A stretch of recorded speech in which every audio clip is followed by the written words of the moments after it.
ಇದು ಸಂಗೊಳ್ಳಿ ರಾಯಣ್ಣ ಹುಟ್ಟಿದ ಜಿಲ್ಲೆ. ಕಿತ್ತೂರು ಚೆನ್ನಮ್ಮ ಮೆಟ್ಟಿದ ಜಿಲ್ಲೆ. ಇಲ್ಲೇ ಇರೋದು ದಕ್ಷಿಣ ಭಾರತದ ನಾಯಗರ ಗೋಕಾಕ್ ಜಲಪಾತ.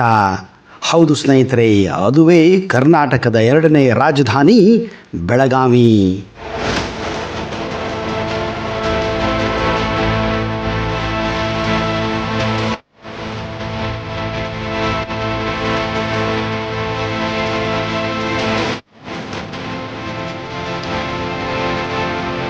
ನಮಸ್ಕಾರ ಸ್ನೇಹಿತರೆ.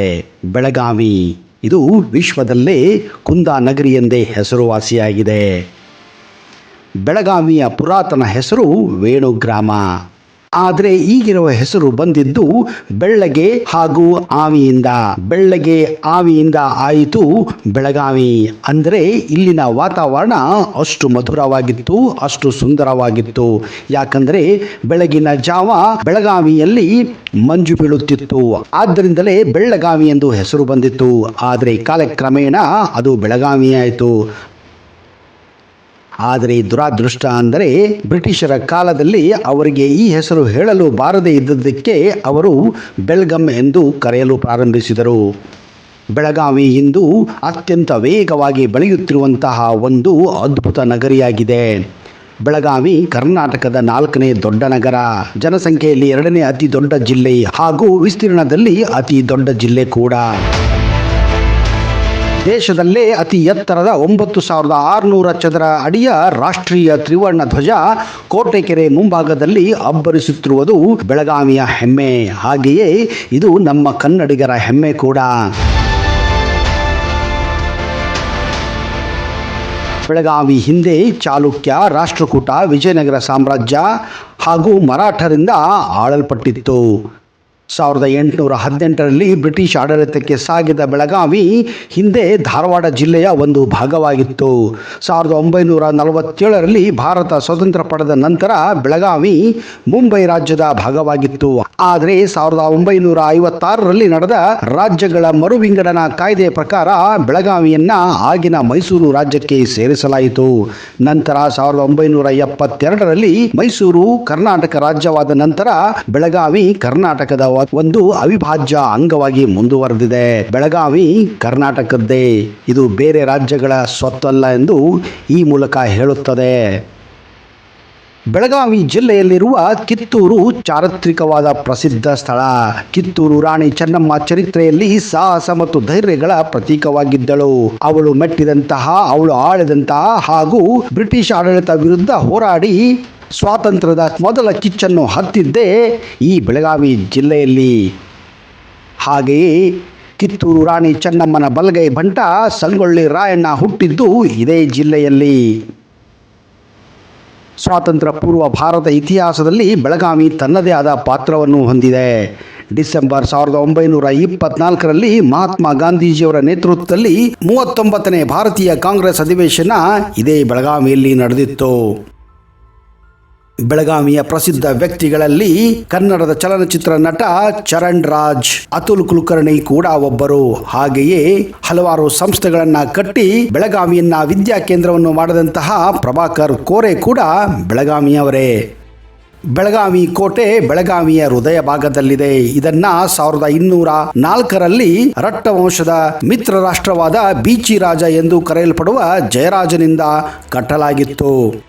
ಕೋಟೆಯ ದ್ವಾರದಲ್ಲಿ ನಿಮಗೆ ಗಣೇಶನಿಗೆ ಅರ್ಪಿತವಾದಂತಹ ದೇವಸ್ಥಾನ ಹಾಗೂ ಕೋಟೆಯ ಒಳಗೆ ದುರ್ಗಾದೇವತೆಯ ದೇವಸ್ಥಾನ ಅದ್ಭುತವಾಗಿದೆ.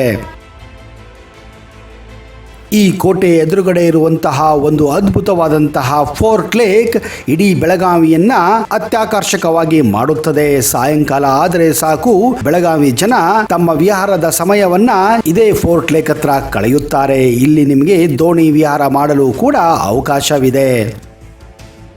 ವೈವಿಧ್ಯತೆಗಳಲ್ಲಿ ಏಕತೆಯನ್ನು ಹೊಂದಿರುವ ಭಾರತದಂತೆ ಬೆಳಗಾವಿ ಕೂಡ ಹಲವು ಭಾಷಿಗರಿಗೆ ನೆಲಬೀಡಾಗಿದೆ.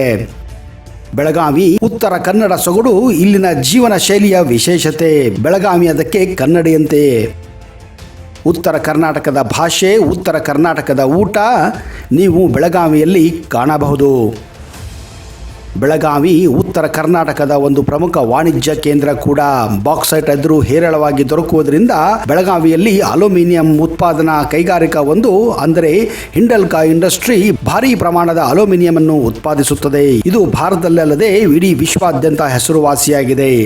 ಇದೇ ಕಾರಣ ಹಿಂದೆ ಬೆಳಗಾವಿಯನ್ನ ಮಿನಿ ಜಪಾನ್ ಎಂದೇ ಕರೆಯಲಾಗುತ್ತಿತ್ತು.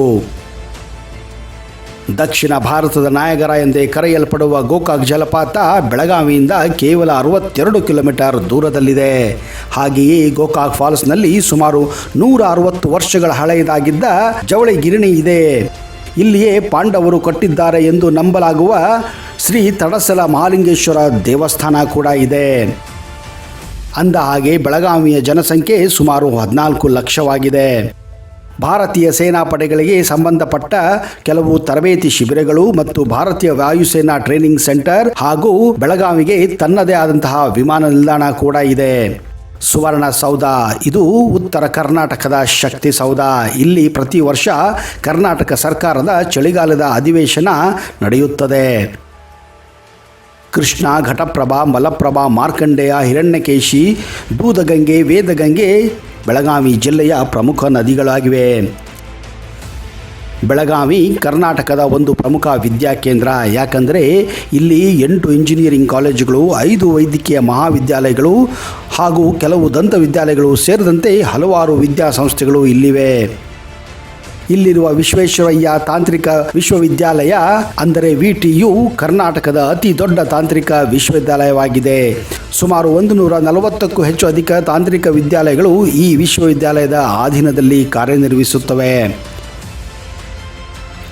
ಕಪಿಲೇಶ್ವರ ಮಂದಿರ ಇದು ಬೆಳಗಾವಿಯ ಹಳೆಯ ದೇವಸ್ಥಾನಗಳಲ್ಲಿ ಒಂದು. ಈ ದೇವಸ್ಥಾನವು ದಕ್ಷಿಣ ಕಾಶಿ ಎಂದು ಹೆಸರುವಾಸಿಯಾಗಿದೆ. ಹಾಗೆಯೇ ಬೆಳಗಾವಿ ಜಿಲ್ಲೆಯಲ್ಲಿ ಅತ್ಯಂತ ಹೆಸರುವಾಸಿಯಾದಂಥ ದೇವಸ್ಥಾನಗಳೆಂದರೆ ಅದು ಯಲ್ಲಮ್ಮನ ಗುಡ್ಡ, ಗೊಡಚಿ ವೀರಭದ್ರೇಶ್ವರ ದೇವಸ್ಥಾನ, ಸೊಗಲ, ಶಿರಸಂಗಿ, ಹೀಗೆ ಇನ್ನೂ ಹಲವಾರು ದೇವಸ್ಥಾನಗಳು ಬೆಳಗಾವಿ ಜಿಲ್ಲೆಯಾದ್ಯಂತ ನೀವು ಕಾಣಬಹುದು. ಬೆಳಗಾವಿ ತನ್ನ ಜನಪ್ರಿಯ ಸಿಹಿ ತಿಂಡಿ ಅಂದರೆ ಕುಂದಾಗೆ ಅತ್ಯಂತ ಹೆಸರುವಾಸಿಯಾಗಿದೆ. ಸ್ನೇಹಿತರೆ, ಒಂದೇ ಕಂತಿನಲ್ಲಿ ಬೆಳಗಾವಿ ಜಿಲ್ಲೆ ಅಥವಾ ಬೆಳಗಾವಿ ಬಗ್ಗೆ ಹೇಳಲು ಸಾಧ್ಯವಿಲ್ಲ. ಆದ್ದರಿಂದ ಮುಂದಿನ ಇನ್ನೊಂದು ಭಾಗವನ್ನು ಅತಿ ಶೀಘ್ರದಲ್ಲಿ ನಿಮ್ಮ ಮುಂದೆ ಪ್ರಸ್ತುತಪಡಿಸ್ತಾ ಇದ್ದೀನಿ. ಅಲ್ಲಿಯವರೆಗೆ ಜೈ ಹಿಂದ್, ಜೈ Karnataka, and you take care.